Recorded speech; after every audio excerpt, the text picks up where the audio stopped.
El sonido de notificación me despertó a las 3:47 de la mañana. No era una llamada telefónica, ni un mensaje de texto. Era la aplicación de seguridad de mi tablet, la que el nieto de mi vecino me ayudó a instalar hace 2 semanas cuando empecé a sospechar que algo andaba mal. Movimiento detectado. Dormitorio principal. Yo no estaba en mi dormitorio principal. Llevaba 3 noches durmiendo en la habitación de invitados de la planta baja porque no podía quitarme la sensación de que alguien había entrado en mi casa mientras yo no estaba. Y ahora, mirando la transmisión en vivo granulada en esa pequeña pantalla, vi a una figura moverse por mi dormitorio en la oscuridad, abriendo cajones, revisando mi escritorio, sacando carpetas. La figura se giró hacia la cámara oculta y la luz infrarroja captó su rostro con claridad. Era mi hijo, mi primogénito, de pie en mi dormitorio a casi las 4 de la mañana, con guantes negros, hurgando en mis documentos personales como un vulgar ladrón.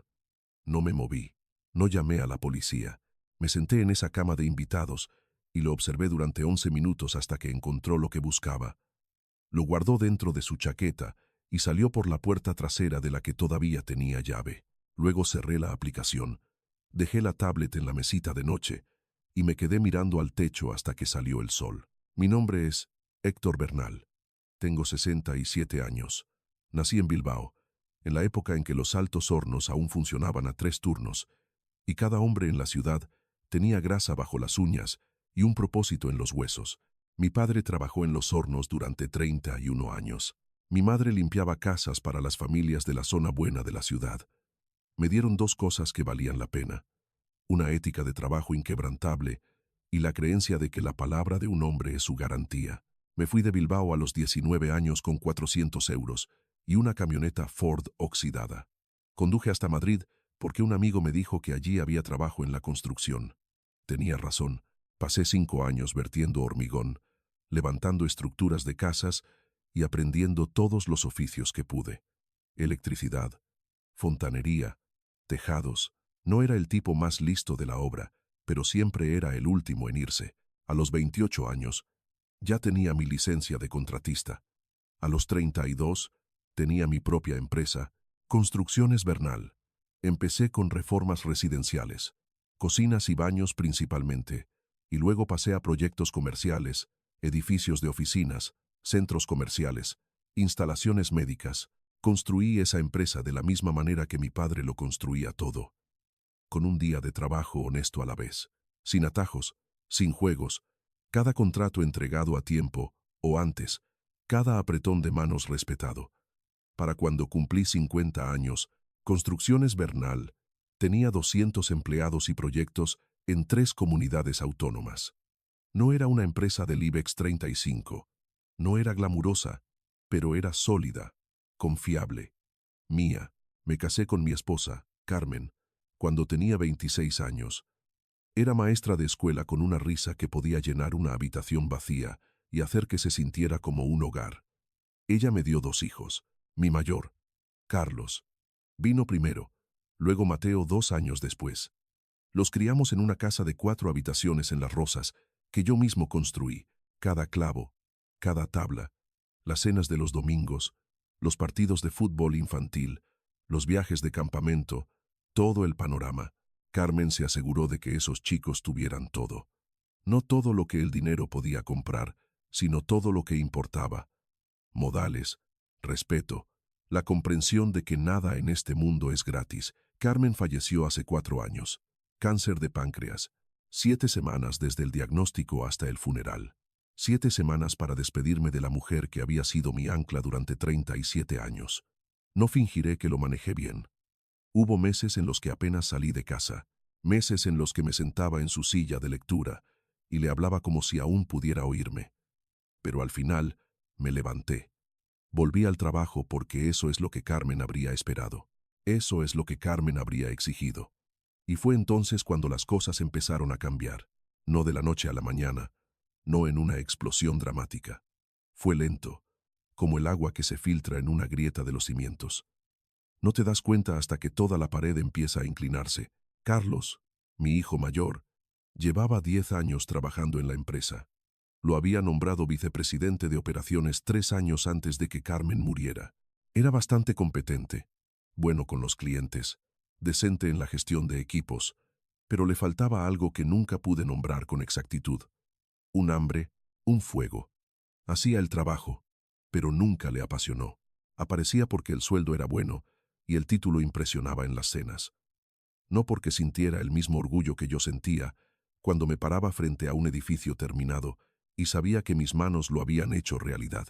Mateo era diferente. Nunca quiso formar parte del negocio. Se convirtió en profesor de historia de secundaria al igual que su madre. Ganaba 1/3 de lo que ganaba Carlos y parecía 10 veces más feliz. Yo respetaba eso. Lo respetaba por encontrar su propio camino. Después de que Carmen muriera, Carlos empezó a presionar con pequeñas cosas al principio. Sugerencias sobre la modernización de la empresa, ideas sobre la expansión a mercados en los que no confiaba, propuestas de asociaciones con promotores de los que nunca había oído hablar. Yo escuchaba, siempre escuchaba, pero cuando no estaba de acuerdo, algo cambiaba detrás de sus ojos, algo frío. Se casó con una mujer llamada Valeria hace 6 años, hermosa, refinada, siempre vestida, como si estuviera entrando en un tribunal, incluso cuando solo iba a comprar el pan. Trabajaba en el sector inmobiliario, propiedades de alto standing, y desde el día en que la conocí, cada conversación de alguna manera volvía al dinero. ¿Cuánto costaban las cosas? ¿Cuánto valían las cosas? ¿Por cuánto se podían vender las cosas? A Carmen nunca le cayó bien. Una vez me dijo que esa mujer miraba a nuestra familia y veía un balance contable. Le dije que estaba siendo demasiado dura con Valeria. Otro error en una lista cada vez mayor. La primera señal de advertencia real llegó hace 8 meses. Estaba revisando un papeleo rutinario en la oficina cuando noté una factura de una empresa de consultoría de la que nunca había oído hablar. Asesores Estratégicos Meridiano, 45.000 euros por servicios de asesoramiento. Le pregunté a Carlos al respecto. Lo descartó con un gesto. Solo es una firma que recomendó Valeria. Nos están ayudando a evaluar algunas nuevas oportunidades de mercado. Lo dejé pasar. No debía hacerlo. 2 semanas después, hubo otra factura. 38.000 euros. Misma firma. Diferente descripción. Luego otra más. A lo largo del mes siguiente, saqué discretamente cada factura relacionada con Asesores Estratégicos Meridiano. El total era de 310.000 euros en 7 meses. Llamé al número de teléfono que figuraba en las facturas. Estaba desconectado. Busqué el registro de la empresa. Se había constituido hacía 11 meses. El agente registrado era un despacho de abogados en Andorra. El tipo de despacho de abogados que existe únicamente para ocultar quién es el verdadero propietario de las cosas. Contraté a una contable forense. No a alguien de mi red, alguien completamente externo, alguien de quien Carlos nunca sabría. Se llamaba Rosa Peñalver, una mujer sensata de unos 50 años que había pasado 20 años investigando fraudes financieros para la UDEF antes de pasar al sector privado. Lo que encontró me dio náuseas. Asesores Estratégicos Meridiano era una empresa fantasma. No tenía empleados, ni oficina, ni servicios reales. La cuenta bancaria a través de la cual operaba estaba controlada por un fideicomiso, y ese fideicomiso estaba gestionado por un nombre familiar, el hermano de Valeria, un hombre llamado Darío, al que yo había visto exactamente 2 veces en barbacoas familiares y que me había dicho quizás 15 palabras en total. El dinero que Carlos estaba canalizando a través de esa empresa falsa iba directamente a cuentas controladas por la familia de Valeria, 310.000 euros del dinero de mi empresa. Pero esa no era la peor parte. Rosa siguió escarbando. Encontró correos electrónicos entre Carlos, Valeria y un abogado del que nunca había oído hablar, discutiendo algo que me heló la sangre. Una petición de incapacitación legal. Estaban armando un caso para que me declararan mentalmente incapaz. Los correos electrónicos lo exponían como un plan de negocios. Paso 1. Documentar casos de olvido, confusión o comportamiento errático. Paso 2. Obtener opiniones médicas que respalden el deterioro cognitivo. Paso 3. Solicitar la incapacitación en el juzgado. Paso 4. Una vez otorgado el control legal, reestructurar la empresa, vender activos clave y liquidar. Carlos había estado tomando notas, fechas y descripciones. 14 de febrero. Papá olvidó el nombre del jefe de obra en el proyecto de la colina. 3 de marzo. Papá hizo la misma pregunta 2 veces en una reunión. 19 de marzo. Papá se perdió conduciendo hacia la obra del río. Tuvo que llamar para pedir indicaciones. Algunas eran ciertas. Sí que olvidé el nombre de aquel jefe de obra. Sí que hice esa pregunta 2 veces. Y sí que me equivoqué de camino al río, porque habían cambiado el trazado de la carretera. Nada de eso significaba que estuviera perdiendo la cabeza. Significaba que tenía 67 años y de vez en cuando era humano. Pero escrito en una lista ordenada con fechas y lenguaje clínico, podía parecer algo totalmente distinto. Podía parecer un hombre que se desmorona. Fue entonces cuando entendí de qué se trataba el allanamiento. La noche que vi a Carlos en la cámara revisando el escritorio de mi dormitorio, buscaba mi historial médico, mis frascos de pastillas, cualquier cosa que pudiera usar para pintar un cuadro de deterioro. Encontró una carpeta con mis análisis de sangre recientes y una nota de mi médico sobre el control de mi colesterol. Cosas de rutina. Pero en las manos equivocadas, dándole la vuelta adecuada, incluso las cosas de rutina se convierten en munición. No me enfrenté a él. Todavía no. Eso lo aprendí de 50 años en la construcción. No derribas una pared hasta que sabes que la sostiene. Planeas. Mides 2 veces. Te aseguras de que cuando golpees, no fallarás. Llamé a mi hermano Paco a Zaragoza. Paco tiene 71 años, electricista jubilado, de complexión robusta, y la única persona en esta tierra en la que confío plenamente. Le conté todo. Condujo hasta Madrid a la mañana siguiente. Héctor me dijo, sentado en mi cocina con una taza de café solo. Necesitas un abogado. No un abogado de negocios, un abogado de guerra. Ya tengo una. Rosa me recomendó a alguien. Bien, ¿qué más? Necesito testigos, personas que puedan confirmar que no estoy perdiendo la cabeza. Me tienes a mí, necesito más. Así que hice llamadas. Mi médico, que me hizo una evaluación cognitiva completa y me declaró más sano que una manzana. Mi sacerdote, al que conocía desde hacía 30 años, 2 empleados veteranos que habían trabajado conmigo a diario y podían atestiguar mi competencia, y Mateo, mi hijo menor. Mateo vino a mi casa un sábado por la tarde. Parecía incómodo, como si ya supiera que algo andaba mal. Le conté todo. Le enseñé las facturas, los registros de la empresa fantasma, los correos electrónicos sobre la incapacitación. Se quedó sentado mucho tiempo sin hablar. Luego dijo, sabía que algo no cuadraba. Valeria me hacía preguntas sobre ti, sobre tu memoria, sobre si parecías confundido u olvidadizo. Decía que estaba preocupada por ti. Pensé que estaba siendo cariñosa. Debí haberlo visto. No es tu culpa, le dije. A mí también me engañaron. ¿Qué vas a hacer? Lo que tengo que hacer. Las siguientes 3 semanas fueron las más duras de mi vida. Reestructuré mi patrimonio. Creé un fideicomiso irrevocable. Trasladé las acciones mayoritarias de Construcciones Bernal a él con un consejo de administración independiente que incluía a Rosa, a mi abogada y a 2 respetados líderes empresariales de la Comunidad de Madrid. Cambié mi testamento. Revoqué todos los poderes que había firmado en mi vida. Cambié todas las cerraduras de mi casa e instalé un sistema de seguridad en condiciones. No solo una cámara, sino un sistema completo. 16 cámaras, sensores de movimiento y una línea directa con una empresa de seguridad privada. Y seguí yendo a trabajar todos los días. Seguí sonriéndole a Carlos al otro lado de la mesa de conferencias. Seguí fingiendo que no sabía que mi propio hijo contaba los días hasta poder borrarme. Hubo momentos en los que fingir casi me destroza. Una tarde, Carlos llevó a su hija, mi nieta Lucía, a la oficina. Tenía 7 años, con el pelo oscuro de su madre y la sonrisa de mi esposa. Corrió hacia mí y me echó los brazos al cuello. Abuelo, me dijo, papá dice que pronto podrías venir a vivir con nosotros. ¿Es verdad? Miré a Carlos por encima de su cabeza. Él esquivó mi mirada. Ya veremos, cariño, le dije. Ya veremos. Esa noche me senté en la silla de lectura de Carmen y lloré por primera vez desde su funeral.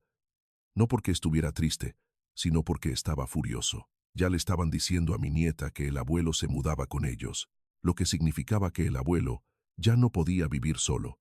lo que significaba que el abuelo necesitaba que lo cuidaran, lo que significaba que el abuelo ya no era capaz de ser el abuelo. Estaban ensayando la narrativa, acostumbrando a todo el mundo a la idea antes incluso de presentar los documentos legales. Elegí un lunes por la mañana para el enfrentamiento, no en casa, no en privado, sino en la oficina, en la sala de conferencias principal, delante de todas las personas que necesitaban ver lo que estaba a punto de suceder. Llegué a las 7. Carlos solía llegar sobre las 9:30. A las 9, la sala estaba lista. Mi abogada, una mujer astuta llamada Patricia Caballero, que había ganado batallas por incapacitaciones contra algunas de las familias más adineradas de Madrid. Rosa Peñalver, con 3 carpetas de pruebas financieras. Paco sentado en un rincón con los brazos cruzados y una cara como un puño cerrado. 2 de mis empleados más veteranos, personas que habían estado conmigo más de 20 años, y Mateo, que había conducido desde Guadalajara a las 5 de la mañana para estar allí. Carlos entró a las 9:42. Se quedó helado al ver la sala. «¿Qué es esto?», dijo. «Siéntate, Carlos», le dije. No se sentó. Analizó los rostros. Mateo, Paco, Rosa, la abogada. «¿Qué diablos está pasando?».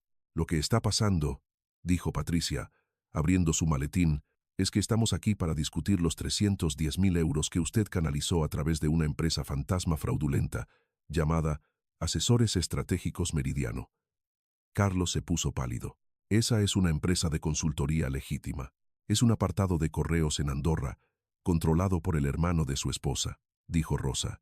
«Tenemos los registros bancarios, los documentos de constitución y el historial de transferencias, cada euro rastreado desde la cuenta operativa de Construcciones Bernal hasta cuentas controladas por la familia de su esposa». Los ojos de Carlos se clavaron en mí. «Papá, esto es un malentendido». «No hay ningún malentendido», le dije. «También sé lo de la incapacitación». La sala se quedó en un silencio absoluto. Carlos apretó la mandíbula. «¿Quién te lo dijo?». «Nadie me lo dijo. Encontré los correos electrónicos. Sé lo de las notas que has estado tomando sobre mi supuesto declive mental. Sé lo de los médicos que Valeria ha estado buscando. Conozco el plan para que me declaren incapaz. Tomar el control de la empresa y venderla. Yo te lo puedo explicar. Entraste a robar en mi casa, Carlos.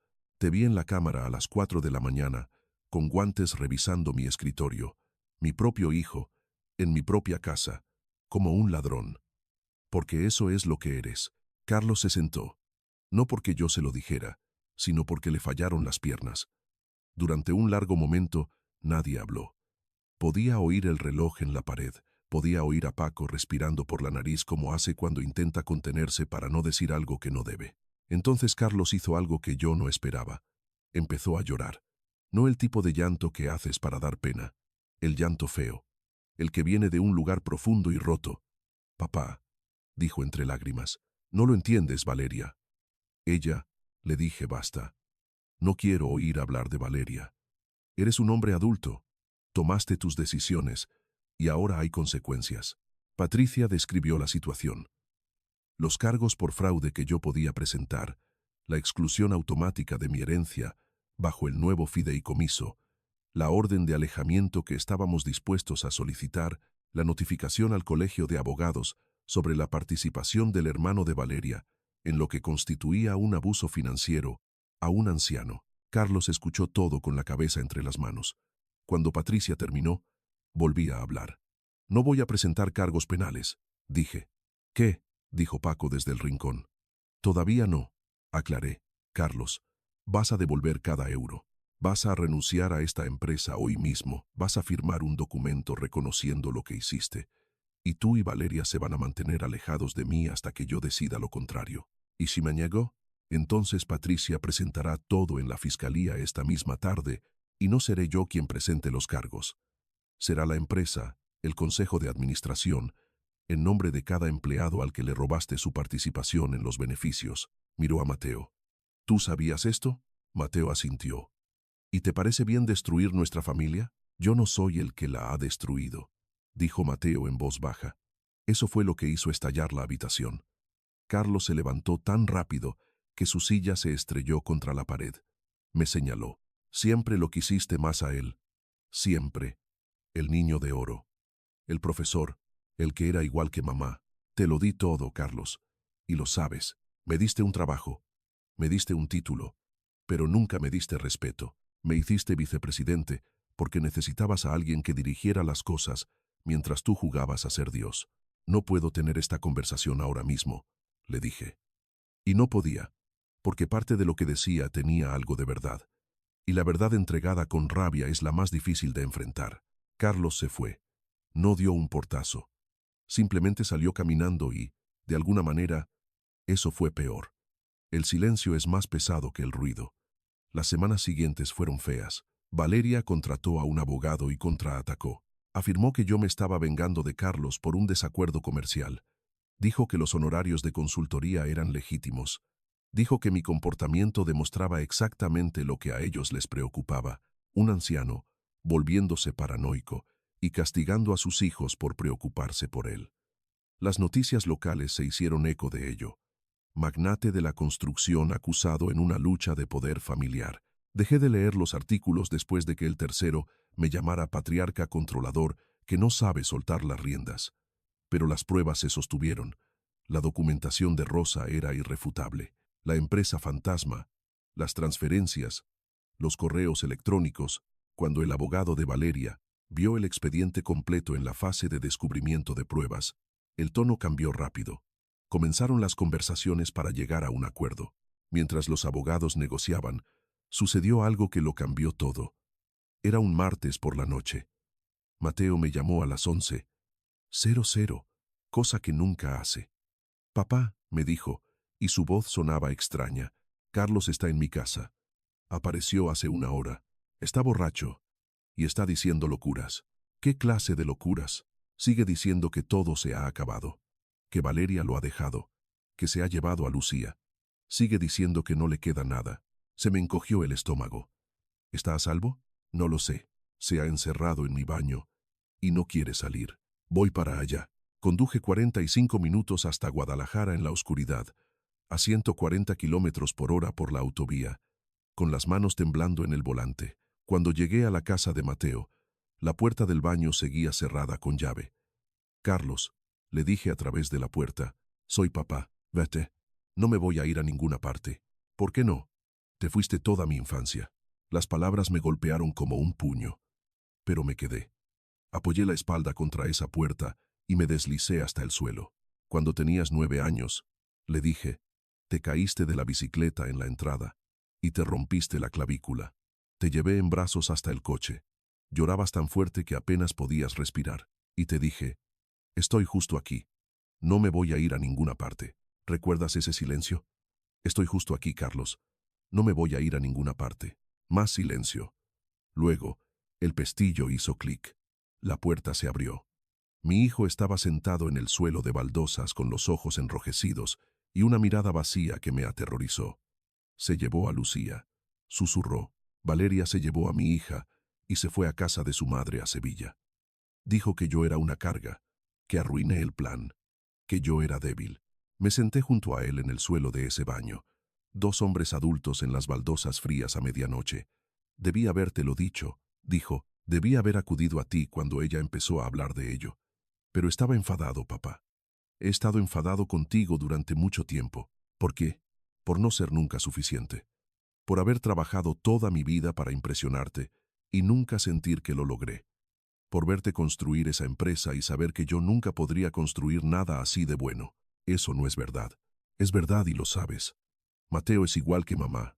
Todo el mundo lo quiere. Es amable y paciente, y todo le resulta fácil. Yo soy como tú, papá. Soy terco y orgulloso, y trabajo hasta el agotamiento, pero cuando me miro en el espejo, no veo al hombre que tú eres. Veo una sombra de él, y eso me enfureció lo suficiente como para hacer algo terrible. Pasé el brazo alrededor de mi hijo por primera vez en años. Debí haberlo visto, le dije. Debí haber visto que estabas sufriendo. Estabas demasiado ocupado construyendo un imperio, y yo estaba demasiado ocupado perdiendo a mi hijo. Nos quedamos allí sentados mucho tiempo sin hablar. Mateo nos trajo café y se sentó en el pasillo, lo suficientemente cerca para escuchar, lo suficientemente lejos para darnos espacio. Esa noche no arregló nada. No reparas décadas de daño en una sola conversación en el suelo de un baño, pero abrió una grieta en algo. Algo que había estado sellado durante demasiado tiempo. Durante los meses siguientes, las cosas se asentaron en algo parecido al orden. Carlos devolvió el dinero a plazos, vendiendo el piso que Valeria le había presionado a comprar, vendiendo el coche que no se podía permitir, reduciendo su estilo de vida para que se ajustara a sus medios reales. Empezó a ir a terapia. Yo también empecé a ir a una, porque mi hermano Paco me dijo que si no lidiaba con mi propia parte de culpa en este lío, me la llevaría a la tumba. Los asuntos legales se resolvieron discretamente, sin cargos penales, un acuerdo vinculante, Carlos excluido permanentemente de la empresa, pero con un camino para reconstruir su vida. Valeria solicitó el divorcio por su parte. Carlos no lo peleó, pero luchó con uñas y dientes por la custodia de Lucía. Esa pelea aún continúa. La empresa se recuperó. Ascendí a 3 empleados veteranos a puestos directivos y comencé un plan formal de sucesión, algo que debía haber hecho hace años. Mateo no quería el negocio, y finalmente dejé de esperar que cambiara de opinión. En su lugar, encontré a 2 jóvenes jefes de proyecto que me recordaban a mí mismo a los 30 años. Hambrientos, honestos y dispuestos a trabajar hasta que les sangraran las manos. Les di una oportunidad. No me han defraudado. Samuel, el hijo de Carlos de su primer matrimonio, un chico tranquilo de 19 años, que había visto cómo se desarrollaba todo esto desde la distancia, vino a verme un domingo. Se sentó en mi cocina y me hizo la misma pregunta que me había hecho mi hermano meses atrás. ¿Qué vas a hacer? Le dije que iba a seguir construyendo. Eso es todo lo que siempre he sabido hacer. ¿Puedo aprender? Me preguntó. Lo miré. Este chico que tenía todas las razones del mundo para alejarse de esta familia y no mirar atrás nunca más. ¿Por qué querrías hacerlo? Porque alguien tiene que demostrar que ser un Bernal significa algo bueno. Empezó el lunes siguiente, barriendo suelos en una de nuestras obras. No se quejó ni una sola vez. Carlos y yo hablamos ahora.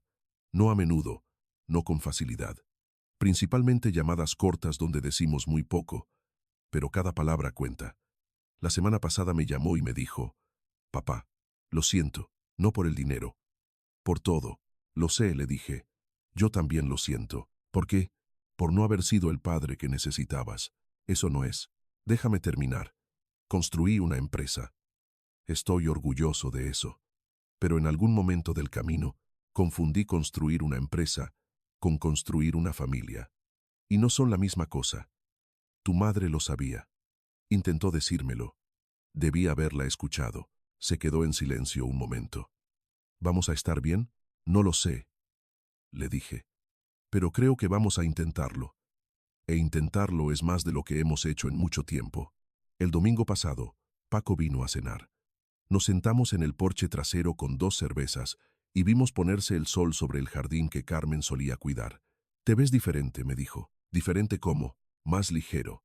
Como si hubieras soltado algo que llevabas cargando mucho tiempo». Pensé en ello. Tal vez lo hice, dije. «¿Sabes lo que diría Carmen si estuviera aquí?» Sonreí.